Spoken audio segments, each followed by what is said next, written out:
Sebastian Vettel, a four-time world champion in the world of F1, has recently said he would be open to coming back to the sport if the right opportunity came up.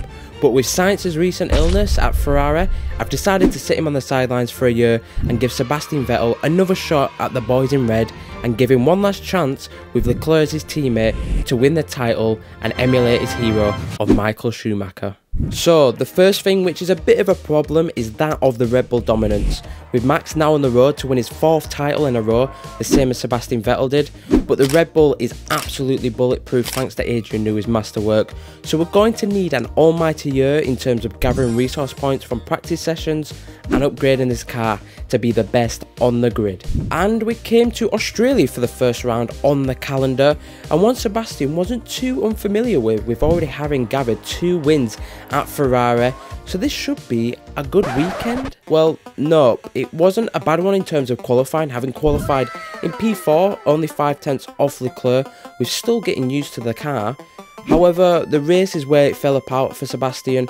A decent start and keeping P4, but coming on to lap 2, Leclerc had a little spin, plus Perez's car blew up, and the red flag came out. We started in P2 for the restart behind his old rival of Hamilton and managed to take the lead, but an also familiar spin from Sebastian Vettel sent him all the way to the back of the field.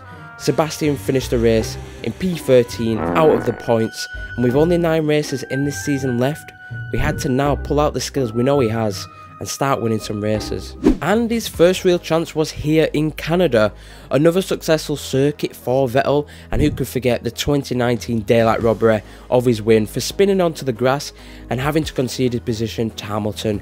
But it's 5 years later and now an opportunity to make redemption and win in the Scarlet Red again for Sebastian. And the weekend started pretty well, with Sebastian getting pole position over his teammate and having a good start to the Grand Prix, leading for most of it but coming under some massive pressure from Leclerc. However, Sebastian pit 1 lap later, meaning Leclerc got the undercut and when coming out of the pits was in the lead of the race. But we knew he had the pace and the 17 years of experience Vettel has to re-overtake Leclerc going down into turn 1 and take the lead of the race once again, extend the gap and make Vettel's first win in Ferrari since 2019 Singapore.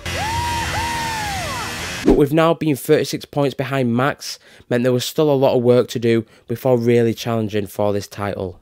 However, at the halfway point just before the Italian Grand Prix, we sat in 5th position in the championship after a mediocre P4 finish at Silverstone, plus we were now 41 points behind Max and this championship was coming further and further away from us. Could we potentially reduce the gap at the Italian Grand Prix Vettel famously could not win for Ferrari? Well, let's find out. And the weekend seemed to be already in our hands with the straight line speed advantage we had over others in the championship and also now leading the way in car development. This was a great opportunity for Vettel to achieve one of his dreams of winning the Italian Grand Prix in red and getting closer to Max Verstappen.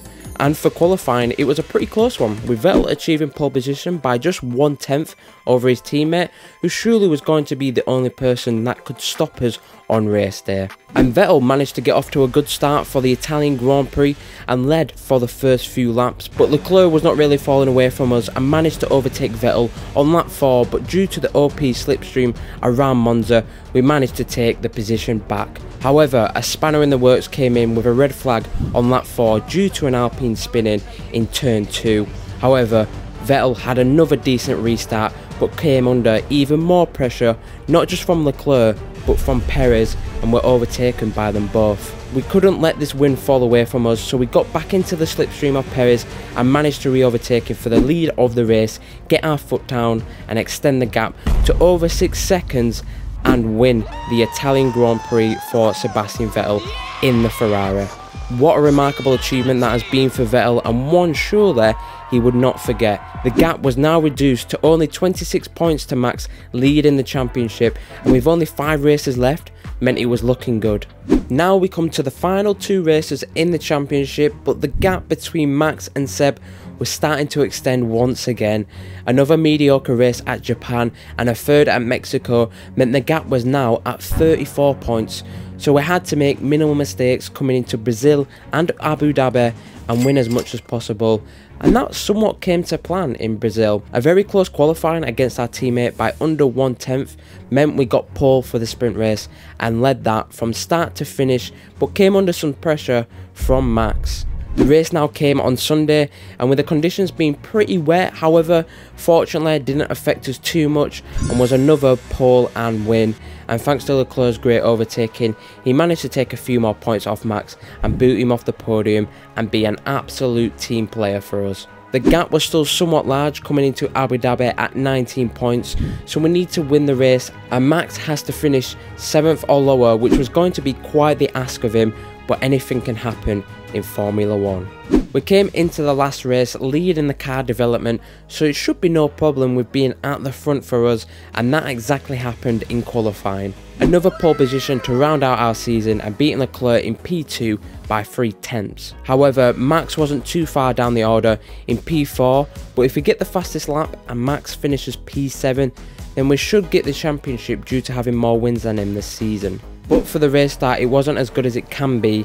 We led the way through the first few corners, however, due to Leclerc having a bad start, allowed Max to creep up and Russell as well, meaning Sebastian dropped down to 3rd, but knowing we had the pace in the car, clawed it back, and it was just a dogfight between Vettel and Verstappen. It was lap after lap trading positions, and the old faithful turn 9 allowing us to get P1 back from him every single time.